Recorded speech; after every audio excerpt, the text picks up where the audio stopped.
Hi, I'm Chuck Inglefield, author of the book Holy Cow, You're Retiring, and this is part of a video series designed to share the information from that book. The goal is to help retirees protect against a financial freefall in retirement. In part two, we will focus on creating a withdrawal strategy from your investments. Now, you want to hang on until the end because there is one strategy that works well and two strategies that do not. Before we talk about that, let's review what we learned in part one. In part one, we talked about the most common blind spots retirees have as they're contemplating how to create a withdrawal strategy from their investments. The first is that they're underestimating how long they're going to live. And so when we looked at the retirement math for the 21st century, it shows us that the average retirement needs to plan for about 30 years of income from your investments. The second blind spot shows that your living cost over those 30 years will double. And so each withdrawal strategy needs to adjust for those two blind spots to prevent you from going into a financial freefall in retirement. So part two is about how to create those withdrawal strategies to adjust for those two common blind spots. So what exactly is a withdrawal strategy? Well, very simply, it's a method of getting an income from your savings and investments. So regardless where you accumulated your money, whether it's a 401k, a Roth 401k, a 403b, traditional or Roth IRAs, maybe there's an annuity or some taxable investment accounts. What we're really talking about is that money dedicated to providing that income for yourself in retirement. What I'm not including in this is any emergency cash reserves, which you should have set aside as part of your overall plan. This is specifically about the money dedicated to creating that investment income. And in these three examples, we're going to use some dollar amounts.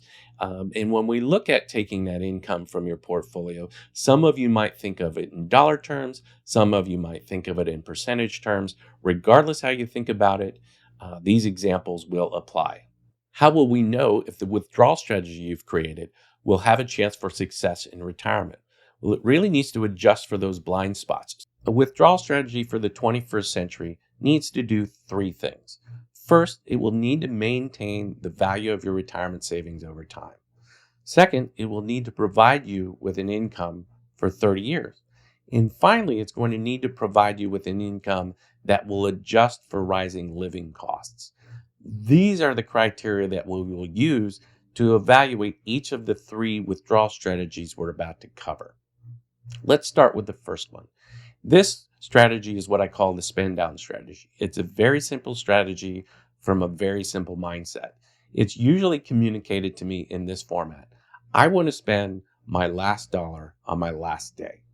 There's a fatal flaw in this strategy, and it's obvious that we just don't know when your last day is. Is it next Tuesday? Is it January 30th, 2055? We don't know. So how do we plan around that? In this strategy, people are often spending more money than they should be, and that's why it's called the spend down strategy. Frankly, it's a miserable way to manage your money. It's a miserable way to live. We're going to look at some numbers to show just what I mean. So in each of the three examples we're about to cover, we're going to use the same pool of money. I just picked $500,000 as that pool of money. In each example, we'll earn a certain rate of return and we'll take a different amount of income. So in the spend down strategy, we'll start with a $500,000 portfolio. We're going to assume it will earn 5% a year, and then we're going to spend $40,000 a year from that portfolio. So let's take a look at the math around this strategy. In year one, your $500,000 earns $25,000, assuming that 5% rate of return. You take a withdrawal of $40,000, so you end up with $485,000 at the end of year one. In year two, that $485,000 invested, assuming a 5% rate of return, will earn $24,250. You again take a $40,000 withdrawal. So now that you end that year at $469,250. Year three, same type of pattern. You're earning a little bit less each year. You're still taking the same amount of money. You're ending the year with a smaller principal balance. Year four is the same. So you can see if you look in the right-hand column, you're spending down the value of your nest egg. And graphically, this is what that looks like. So the bar chart on the bottom is showing the $40,000 of withdrawal, and the line on this chart is showing the value of your portfolio over time. And you can see exactly why it's called the spend down strategy, because you're spending down your principal. And at some point in this example, year 21, you go broke. As I mentioned, this is a miserable way to manage money. It's a miserable way to live because you see this portfolio evaporating and you know that you are going to run out of money probably while you're still living. And so you begin to worry more and more as the years go by, or at least you should. But let's evaluate this strategy using our 3 criteria. So, does this maintain the value of your savings over time? Obviously not. Is it providing an income for 30 years? In our example, clearly not. And is it adjusting for rising living costs? Well, no, it's not, because you're providing yourself the same $40,000 each year, and you know that the cost of living is going up during this time, and you haven't made adjustments for that. So this one fails on all 3 counts. Nobody really chooses this strategy by design, but sometimes they make mistakes where they fall into this strategy because of those mistakes.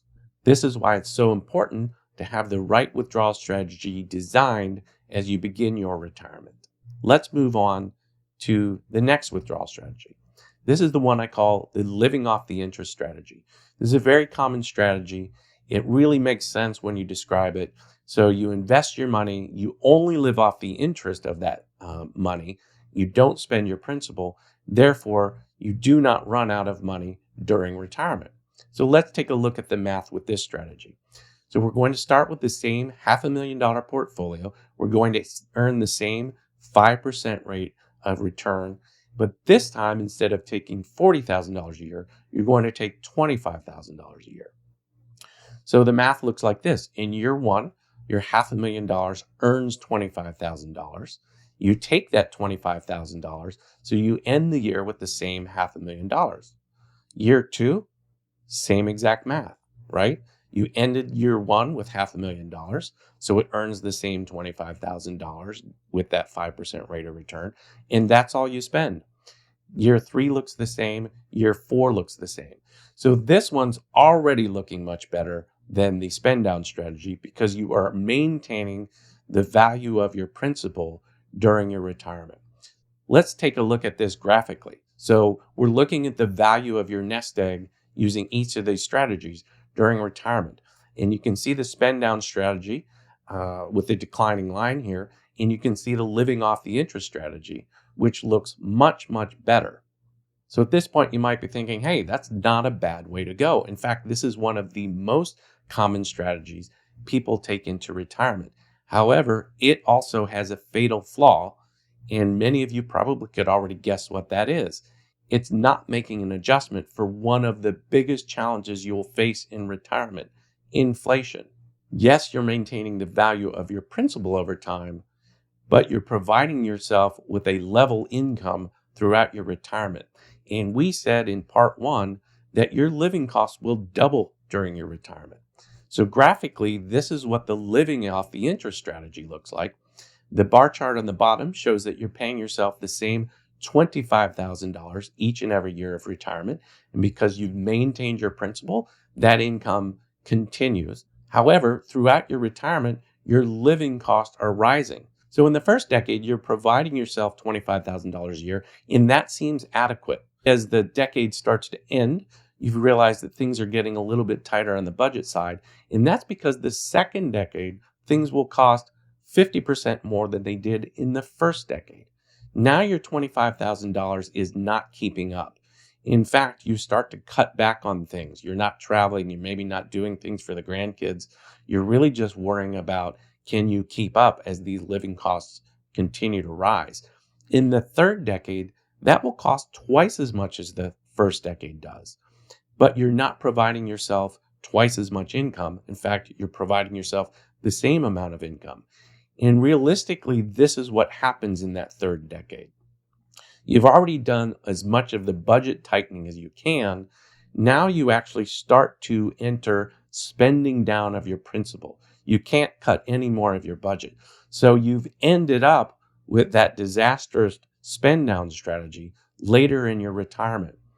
The most dangerous thing about this living off the interest strategy is you don't realize you've made a mistake until it's too late. Often the mistake gets noticed in the second decade, but by then you haven't grown the value of your nest egg and you're destined to enter a spend down strategy as you live longer into retirement. Let's evaluate this strategy using the three criteria. So the first one, does it maintain the value of your retirement savings over time? Absolutely, it does in this example. Number two, does it provide an income for 30 years? Also does that.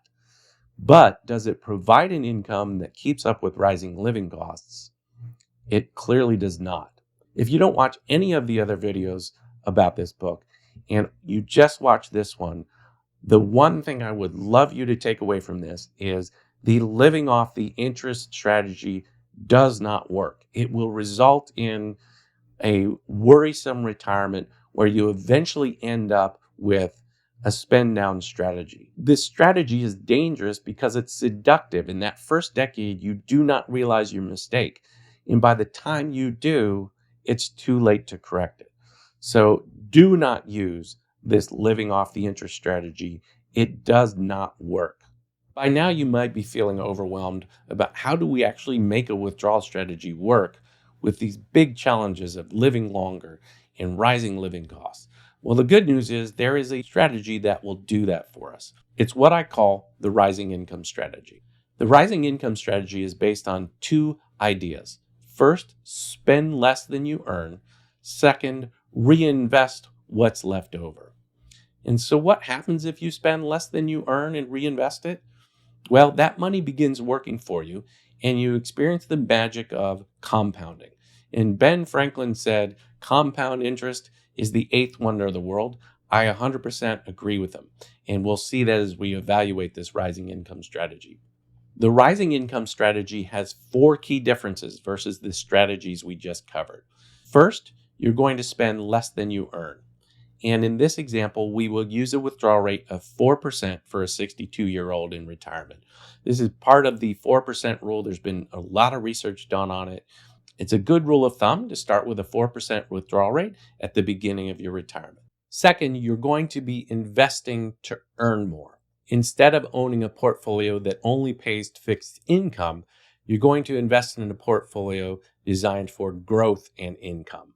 This is essential for creating an income and keeping up with rising living costs. For our purposes, let's use the assumed rate of return of 7.5% per year. In part 3, we'll talk about how this works in the real world with fluctuating returns each year.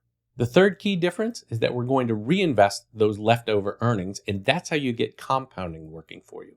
Finally, you're going to give yourself a pay raise each year to keep up with inflation. Let's take a look at the math. So we're going to use that same $500,000 portfolio, but we're going to assume a 7.5% rate of return versus the 5% rate of return in the prior two withdrawal strategies. We're going to start with a 4% withdrawal, which is $20,000 per year. This is definitely less than the $40,000 from the spend down strategy and the $25,000 from the living off the interest strategy, but hang with me and you'll see the power of this. Finally, we're going to make one other adjustment. Each year you will give yourself a pay raise to keep up with inflation. We're going to use the same rate of inflation that we discussed in part 1 of the book, which is 3.5%. What does this look like year by year? So in the first year, we put that $500,000 to work. You earn a 7.5% rate of return. So now you've made $37,500. You take a $20,000 withdrawal. So you end that first year with $517,500. You put that money to work, you earn that same 7.5% rate of return, and now you've earned $38,813. So more than you earned in the first year. The next key difference is instead of paying yourself $20,000 a year again, you give yourself a 3.5% pay raise. So now you're paying yourself $20,700. Even after that increased income, you have more money to reinvest than you did in year one. So you end the year with $535,000 in the portfolio. Year three looks very similar. You've got $535,000 in change. It earns $40,000 in change. You give yourself a pay raise, so now you're taking $21,425 of income, and you still have more money left over to reinvest. So your nest egg is bigger in the third year than it was in the second. And the fourth year, the same pattern continues. So you can see the key difference here: earning more, spending less than you earn, gives you a larger nest egg at the end of each year. And then starting with that 4% withdrawal rate, yes, you're taking a little bit less income to start with, but you are giving yourself a pay raise as you go through retirement. Let's take a look at this graphically. So here you can see the three different levels of income you're paying yourself. So the red line here is the spend down strategy. You pay yourself $40,000 a year and you run out of money in year 21. The level line, the blue line, is the living off the interest strategy. You pay yourself $25,000 per year throughout your retirement. You've maintained your nest egg, but you've not kept up with rising living costs. The third line is the rising income strategy line. And this is where you started paying yourself $20,000 a year, but you gave yourself that 3.5% pay raise each year. You can see that this is the only one that keeps up with rising living costs. This is the trajectory of your income that you want to see in retirement. There's one other interesting point on this slide is if you compare the income from the rising income strategy to that of the living off the interest strategy, before the end of the first decade, you're actually paying yourself more under the rising income strategy. And that continues throughout the 30-year example that we're looking at here. The other thing that's very powerful about this strategy is the impact on the value of your nest egg over that 30-year retirement. And you can see that the three strategies, the red line is the spend down strategy. You're running out of money each and every year of your retirement. The living off the interest strategy is the flat line. You're maintaining your retirement savings. But as we talked about earlier, that's not actually how this one works out. At some point, you can't cut your budget anymore and you end up defaulting into a spend down strategy. And then the rising income strategy is where you see your portfolio value increasing throughout your retirement. And this is a much better lifestyle where you're not spending time worrying about running out of money in retirement. So let's evaluate the rising income strategy on our three criteria. No surprise here, it meets all three. It will maintain the value of your retirement savings over time. In fact, it's designed to increase that value. It definitely provides an income for 30 years in the example we just showed. And then finally, it is the only strategy of the three designed to keep up with rising living costs in retirement. The rising income strategy works. It makes compounding work for you as much as inflation is making compounding work against you. The strategy is simple. Spend less than you earn and reinvest the rest. It's the only way to grow your savings during retirement, and growing your savings isn't optional if you want to keep up with inflation. And growing your savings is the only way to never begin running out of money. With the rising income strategy, you'll find yourself on the path most retirees dream about, which is confidently living each year, knowing you're in control of your financial future. So if the rising income strategy is clearly the best for your retirement years, why don't most people choose it? It's because they don't believe it works. No investment strategy out there pays the same high investment return each and every year for 3 decades of retirement. You know that investments fluctuate. It's this fluctuation that causes retirees to choose a strategy that they think is safe, commonly the living off the interest strategy. Again, that one does not work. And by the time you figure out it doesn't work, it's too late to fix it. Because many retirees aren't comfortable with the investments that the rising income strategy requires you to make, part 3 is designed to put more perspective around that. We need to understand how to take this strategy out into the real world of fluctuating investment returns and make it work.